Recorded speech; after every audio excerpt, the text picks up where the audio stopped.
नमस्कार, मैं संजय नैन विजय Bishnoi Shri Ganganagar YouTube channel में आपका हार्दिक स्वागत अभिनंदन। लाइव जुड़िए और लिंक शेयर कर दीजिए। पिछली क्लास में अपने समानता के अधिकार पढ़ चुके थे और स्वतंत्रता के अधिकार में अपने आर्टिकल 19 पढ़ लिया था और 20 पढ़ लिया था।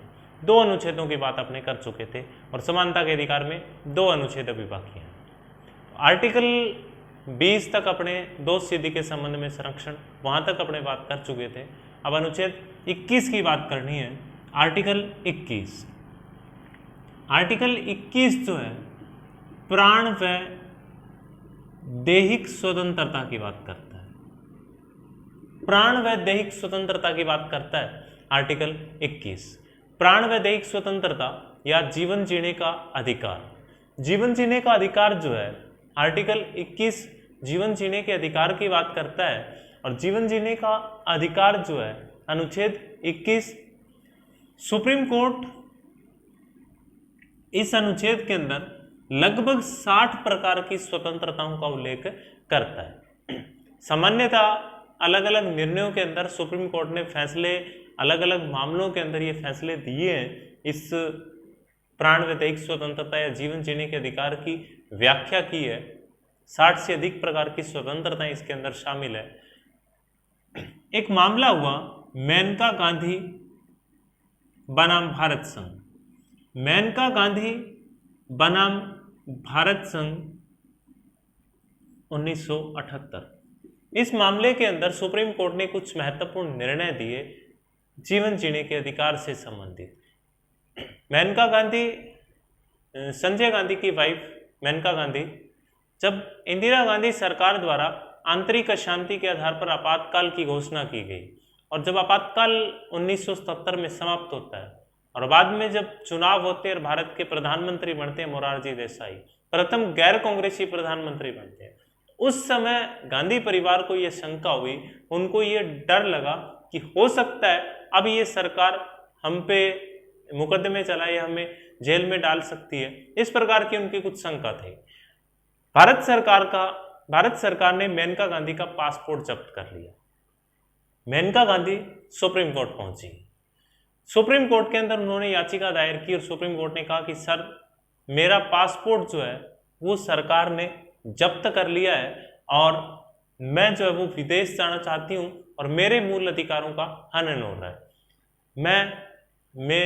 मुझे ये स्वतंत्रता है, मुझे जीवन जीने के अधिकार के अंतर्गत विदेश में घूमने की स्वतंत्रता होनी चाहिए और सरकार ने मेरा पासपोर्ट जब्त कर लिया, इस कारण मैं विदेश नहीं जा पा रही। तब सुप्रीम कोर्ट ने निर्णय दिया कि सही है, सरकार को निर्देश दिया कि इन्हें पासपोर्ट वापस दिया जाए और विदेश घूमने का अधिकार जो है वो भी इसी प्राण व दैहिक स्वतंत्रता या जीवन जीने के अधिकार के अंतर्गत शामिल किया। जब ये निर्णय दिया तो इसी के साथ सुप्रीम कोर्ट ने कुछ और महत्वपूर्ण निर्णय दिए। विदेश में घूमने का अधिकार, साथ ही सुप्रीम कोर्ट ने ये कहा कि जीवन जीने के अधिकार का मतलब ये नहीं है कि सिर्फ श्वास लेना ही जीवन जीने के अधिकार का मतलब नहीं है।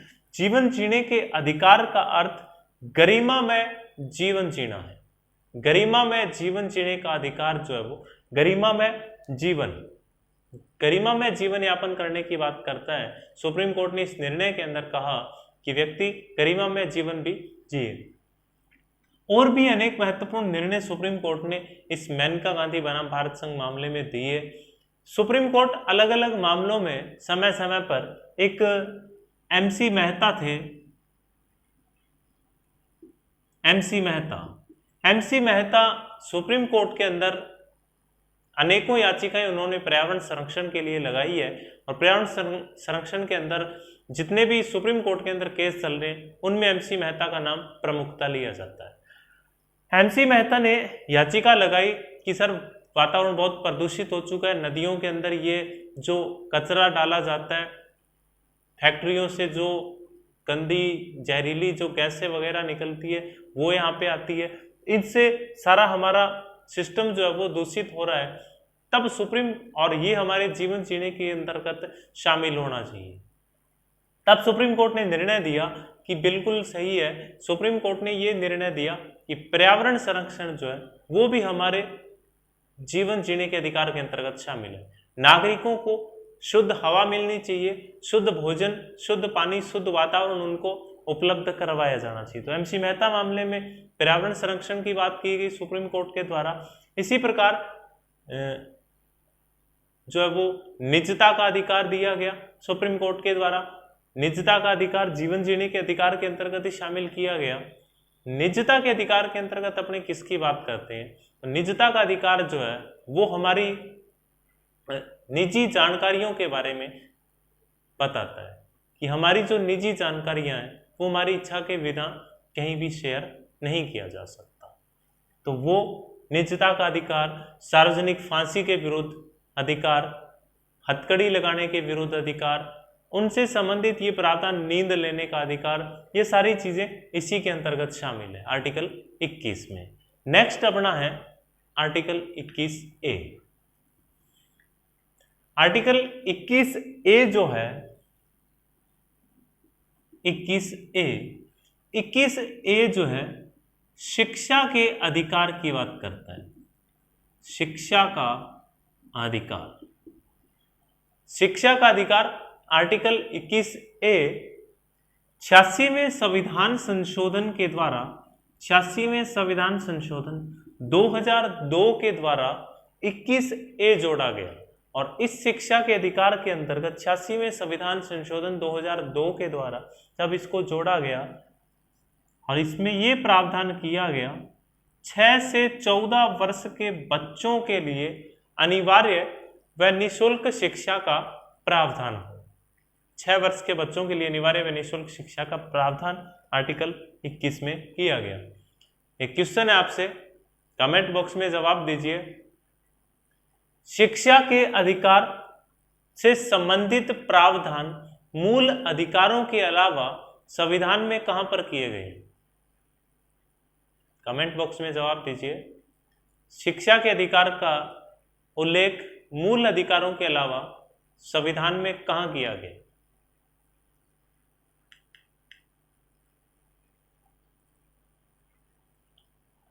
ठीक है, नीति निदेशक तत्व और मौलिक कर्तव्य, मूल कर्तव्यों के अंदर शिक्षा की बात की गई है, मौलिक कर्तव्यों में भी और नीति निदेशक तत्वों में भी। नेक्स्ट अपना आर्टिकल है 22। आर्टिकल 22 जो है वो अपराधों में संरक्षण, अपराधों से संबंधित बात करता है। अपराधों में संरक्षण, अपराध के संबंध में संरक्षण की बात करता है आर्टिकल 22। आर्टिकल 22 ये कहता है, 3 प्रावधान इसके अंतर्गत है। जैसे आर्टिकल 20 अपने पढ़ा, आर्टिकल 20 में 3 प्रावधान थे, उसी प्रकार से आर्टिकल 22 के अंतर्गत जो है इसमें भी 3 प्रावधान किए गए हैं। आर्टिकल 22 ये कहता है कि गिरफ्तार जिस व्यक्ति को किया गया 24 घंटे के अंदर अंदर उसे न्यायालय के समक्ष उपस्थित किया जाए। जिस भी व्यक्ति को गिरफ्तार किया है, गिरफ्तारी का कारण जानने का अधिकार है और वकील से परामर्श, ये 3 चीजें इसके अंतर्गत दी गई। गिरफ्तार किए गए व्यक्ति को 24 घंटे के अंदर अंदर मजिस्ट्रेट के समक्ष उपस्थित किया जाए और दूसरी लाइन ये कहती है कि गिरफ्तारी का कारण जानने का अधिकार, अर्थात जिस व्यक्ति को गिरफ्तार किया है वो इस बात के बारे में जान सकता है, पूछ सकता है कि मुझे किस आधार पर गिरफ्तार किया जा रहा है, ये उसका मौलिक अधिकार है। तीसरी बात, वकील से परामर्श करने का अधिकार। हम यदि कोई मुकदमा है तो किसी भी वकील से अपने परामर्श कर सकते हैं, वकील से परामर्श करने का अधिकार है। ये 3 बातें आर्टिकल 22 कहता है। इनमें कुछ प्रतिबंध है। 2 स्थानों पर यह बात लागू नहीं होती। एक, यदि कोई शत्रु देश का नागरिक है, यदि कोई शत्रु देश का नागरिक है और उसको ये तीनों प्रावधान उसके लिए लागू नहीं होंगे। उसको गिरफ्तार किया तो उसको कारण बताने की आवश्यकता नहीं है, 24 घंटे में उसको न्यायालय के समक्ष उपस्थित करने की आवश्यकता नहीं है, वकील से परामर्श वाली बात, तो ये तीनों उसको उपलब्ध करवाने की आवश्यकता नहीं है। दूसरी बात, जिसे निवारक निरोधक कानून के तहत गिरफ्तार किया गया है।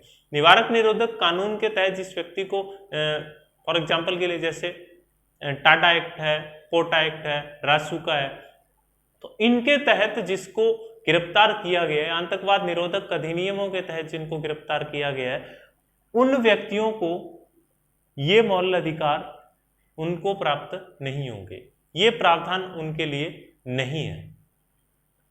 तो ये दो शर्तें हैं जो ये उन पर लागू नहीं होगी।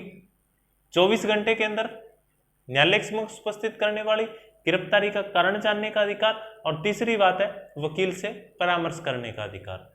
तीनों चीजें दो स्थानों पर लागू नहीं होती, एक यदि कोई शत्रु देश का नागरिक हो, और दूसरा जिसे निवारक निरोधक कानून के तहत गिरफ्तार किया गया हो। एक डिटेन करना होता है, 24 घंटे लिखा है, और यहाँ पे ये अपने निवारक निरोधक कानून के तहत जिसको गिरफ्तार किया जाता है, या एक डिटेन करना जिसको अपने बात कर रहे हैं डिटेन करने की, डिटेन करना, तो वो जब निरुद्ध करके रखा जाता है, डिटेन करके रखा जाता है किसी व्यक्ति को, तो वहां पे ये 24 घंटे वाला प्रावधान जो है वो उसके अंतर्गत नहीं होगा। डिटेन करने का मतलब अपने फॉर एग्जांपल के लिए जैसे अपने गांव के अंदर या अपने शहर में कोई भी, अपने आस पड़ोस में भी ऐसा कोई व्यक्ति होगा आपकी जान का, आपको पता होगा कि जब भी कोई गांव के अंदर कोई भी फंक्शन हो या नववर्ष, होली, दीपावली, कोई भी कार्यक्रम हो, तो उस समय उस व्यक्ति को पुलिस आती है उसके पास में, किसी व्यक्ति के पास में, और उसको डिटेन करके चली जाती है, मतलब निरुद्ध करके चली जाती है, उसको पाबंद करके चली जाती है। उसने कोई जुर्म नहीं किया है फिर भी करके चली जाती है। क्यों? क्योंकि उसके पहले के रिकॉर्ड के आधार पे जो वो किया नहीं है लेकिन वो कर सकता है। तो वहां पे 24 घंटे वगैरह ऐसी कोई लिमिटेशन नहीं होगी। जिस व्यक्ति को डिटेन किया गया, निरुद्ध करके जिसको रखा गया है, तो वहां पे ये प्रावधान नहीं होगा। अधिकतम कितने भी टाइम उसको डिटेन करके रखा जा सकता है, 3 महीने तक। 3 महीने के बाद में भी उसकी अवधि बढ़ाई जा सकती है। इनको जब निवारक निरोधक कानून के तहत जिस व्यक्ति को गिरफ्तार किया गया, निवारक निरोधक कानून के तहत जिसको गिरफ्तार किया, उसको भी सामान्यतः 3 माह तक रखा जाता, अधिकतम अवधि 3 माह, लेकिन 3 महीने से आगे भी उसकी अवधि बढ़ाई जा सकती है। इस अवधि को बढ़ाने के लिए एक बोर्ड का गठन किया जाता है, सलाहकारी बोर्ड, जिसमें हाई कोर्ट के न्यायाधीश शामिल होते हैं। सलाहकारी बोर्ड का गठन किया जाता है और वो यदि कह दे तो उसकी 3 माह से आगे भी अवधि बढ़ाई जा सकती है। तो ये आर्टिकल 22 है, ये अपना स्वतंत्रता का अधिकार जो वो कंप्लीट है। नेक्स्ट इसके बाद में अगला जो हमारा मौलिक अधिकार है वो है शोषण के विरुद्ध अधिकार।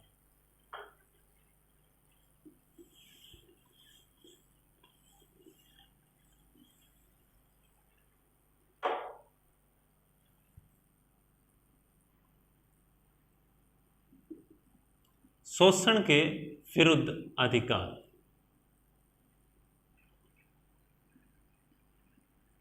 आर्टिकल 23-24, 22 तक अपने पढ़ चुके हैं। समानता का अधिकार पढ़ चुके हैं, स्वतंत्रता का अधिकार पढ़ चुके हैं। तीसरा अपना जो मौलिक अधिकार है शोषण के विरुद्ध अधिकार, आर्टिकल 23 और 24 के अंदर बात करते हैं। आर्टिकल 23, अनुच्छेद 23 जो है वो शोषण के विरुद्ध अधिकार की बात करता है। इसके अंतर्गत बलात्सरम या बेगार प्रथा की बात करता है। बलात्सरम या बेगार प्रथा की मनाही,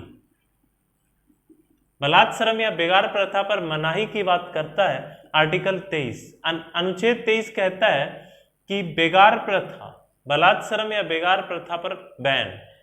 बेगार प्रथा का मतलब कि ऐसा कोई भी किसी व्यक्ति से ऐसे कार्य नहीं करवाए जाएंगे जो उसको बिना वेतन के या बिल्कुल कम मजदूरी पे या बिना वेतन के जो कार्य करवाया जाता है तो वो उस पर प्रतिबंध है। बिना वेतन के किसी भी व्यक्ति से कार्य करवाना उसके मौलिक अधिकारों का उल्लंघन है। बेगार प्रथा की मनाही, बलात्श्रम या बेगार प्रथा की मनाही। इसके अंतर्गत कुछ और प्रावधान किए गए। मानव दुर्व्यापार,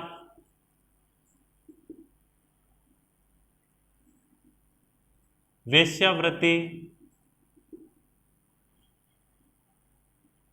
दास प्रथा,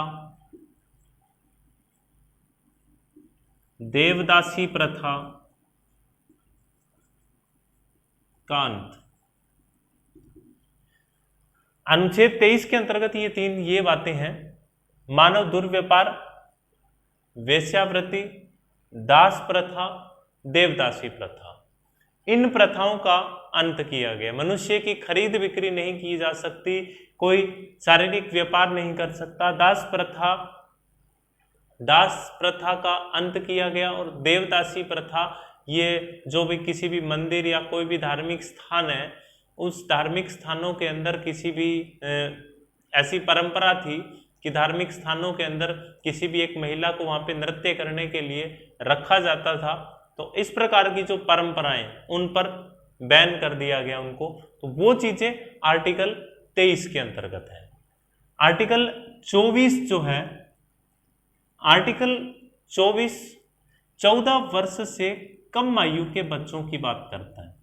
आर्टिकल 24 14 वर्ष से कम आयु के बच्चों की बात करता है कि 14 वर्ष से कम आयु के जो बच्चे हैं उनको खतरनाक कामों में नहीं लगाया जा सकता।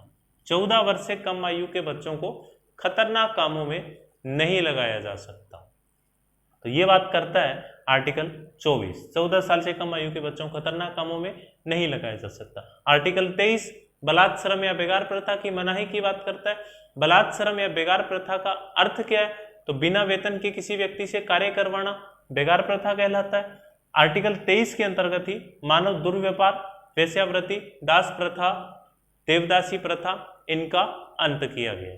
ये अपना आर्टिकल 23 और आर्टिकल 24 शोषण के विरुद्ध अधिकार। अगला जो अपना मूल अधिकार है, धार्मिक स्वतंत्रता का अधिकार।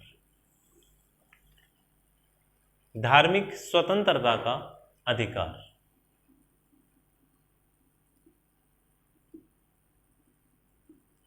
धार्मिक स्वतंत्रता का अधिकार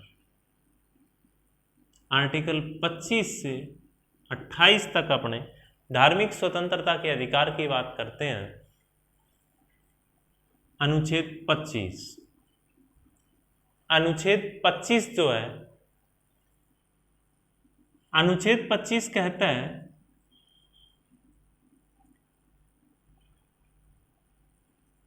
मानना, आचरण, प्रबंधन,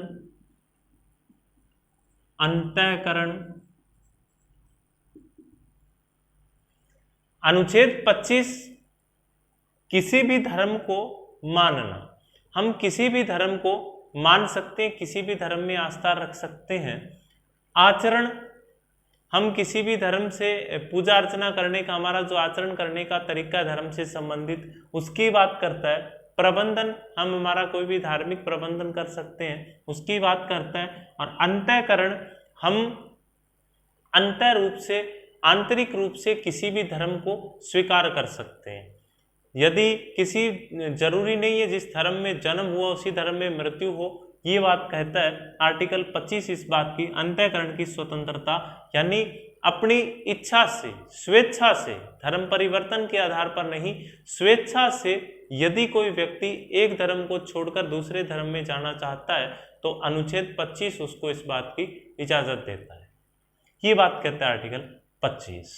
आर्टिकल 25 के अंतर्गत ही सिखों को कृपाण धारण करने का अधिकार दिया गया। अपने एक आर्टिकल पढ़ा था 19(1) है, वहां पे लिखा था कि अपने शांतिपूर्वक तरीके से सम्मेलन कर सकते हैं, बिना हथियारों के सम्मेलन करेंगे। ये जो लिखा हुआ है सिखों को कृपाण धारण करने का अधिकार, यदि सिख संप्रदाय का कोई सम्मेलन चल रहा है और वहां पे यदि उनके पास कृपाण है तो वो मूल अधिकारों का उल्लंघन नहीं माना जाएगा, क्योंकि अनुच्छेद 25 स्पष्ट रूप से कहता है कि सिखों को कृपाण धारण करने दी जाएगी और ये उनका मौलिक अधिकार है। तो सिखों को कृपाण धारण करने के अधिकार का उल्लेख कहां पर किया गया है? आर्टिकल 25 में किया गया है। एक बात 25 में और लिखी गई है। आर्टिकल 25 ये कहता है कि हिंदू धर्म की सभी धार्मिक संस्थाएं समाज के सभी वर्गों के लिए खुली रहेंगी। 25 कहता है कि हिंदू धर्म की सभी धार्मिक संस्थाएं समाज के सभी वर्गों के लिए खुली रहेगी, और यहां पे हिंदू शब्द के अंतर्गत सिख, जैन, बौद्ध, इन सभी को हिंदू धर्म के अंतर्गत शामिल किया गया है। आर्टिकल 25 कहता है कि हिंदू धर्म की सभी धार्मिक संस्थाएं समाज के सभी वर्गों के लिए खुली रहेंगी, और यहाँ पे हिंदू शब्द के अंतर्गत सिख, जैन, बौद्ध सभी को परिभाषित किया गया, सभी को हिंदू धर्म के अंतर्गत यहाँ पे शामिल किया गया। ये बात करता है आर्टिकल 25। आर्टिकल 25 के अंतर्गत ये चीजें बताई गई है। नेक्स्ट अपने आर्टिकल 26 की बात करते हैं। तो आर्टिकल 26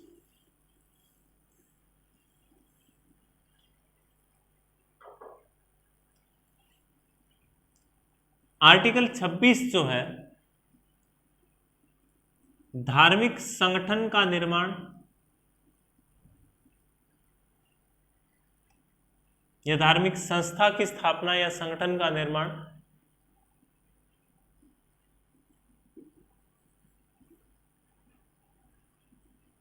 जंगम व स्थावर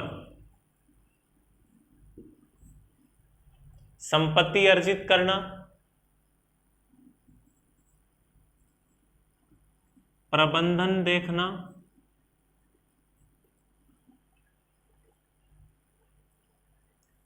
आर्टिकल 26 के अंतर्गत जो है वो धार्मिक संस्था का निर्माण करना, धार्मिक संगठन का निर्माण करना किसी भी, उसके लिए जंगम व स्थावर संपत्ति अर्जित करना और प्रबंधन देखना।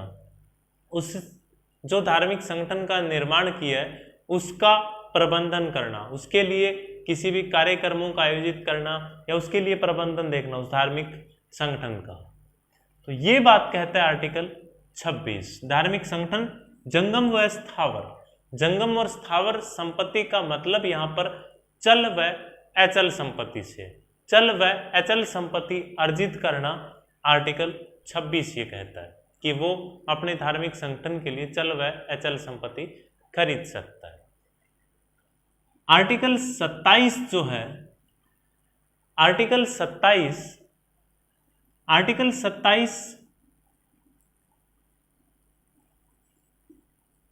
धार्मिक जो कर हैं उनकी बात करता है। आर्टिकल 27 धार्मिक करों की बात करता है। अनुच्छेद 27 कहता है कि धर्म के आधार पर करों की मनाही, अर्थात किसी भी एक धर्म के प्रोत्साहन के लिए सरकार टैक्सेस नहीं ले सकती। कोई भी सरकार जैसे एक टैक्स लगा दे किसी भी एक धार्मिक संगठन के लिए, उसके किसी भी स्थान, धार्मिक स्थान का निर्माण करने के लिए या उसके किसी भी उस धर्म को वृद्धि करने के लिए किसी भी प्रकार से, तो इस प्रकार से टैक्सेस सरकार नहीं लगा सकती। धर्म के आधार पर करों की मनाही, ये बात कहता है आर्टिकल 27। आर्टिकल 28 जो है, आर्टिकल 28 कहता है शिक्षण संस्थाओं में धार्मिक शिक्षा की मनाही। शिक्षण संस्थाओं में धार्मिक शिक्षा की मनाही,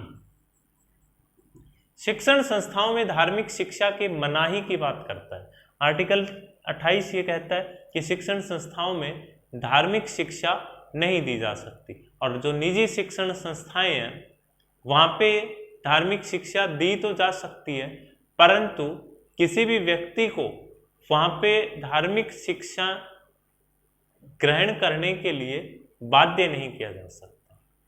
ठीक है, तो ये बात कहता है आर्टिकल 28।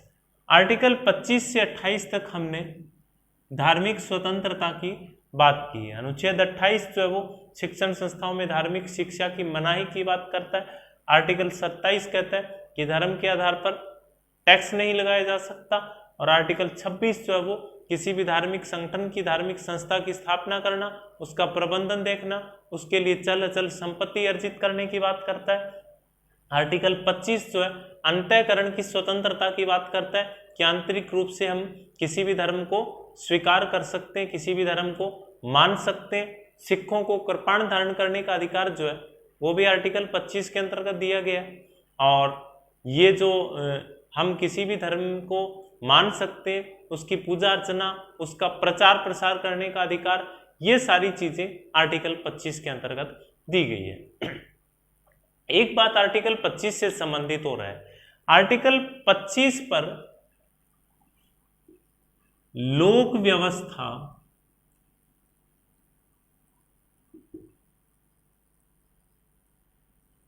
नैतिकता, कदाचार, लोक व्यवस्था, नैतिकता, कदाचार के आधार पर प्रतिबंध लगाया जा सकता है। लोक व्यवस्था आपके कोई भी धार्मिक कार्य से, आपके धार्मिक कोई भी आपका धार्मिक संगठन का निर्माण किया, मान लीजिए आप उसका प्रचार प्रसार कर रहे हो, उससे कानून व्यवस्था पर किसी भी प्रकार का कोई प्रभाव नहीं पड़ना चाहिए, कानून व्यवस्था उससे प्रभावित नहीं होनी चाहिए। नैतिकता, आपके किसी भी धार्मिक कार्य से नैतिक मूल्यों का पतन नहीं होना चाहिए।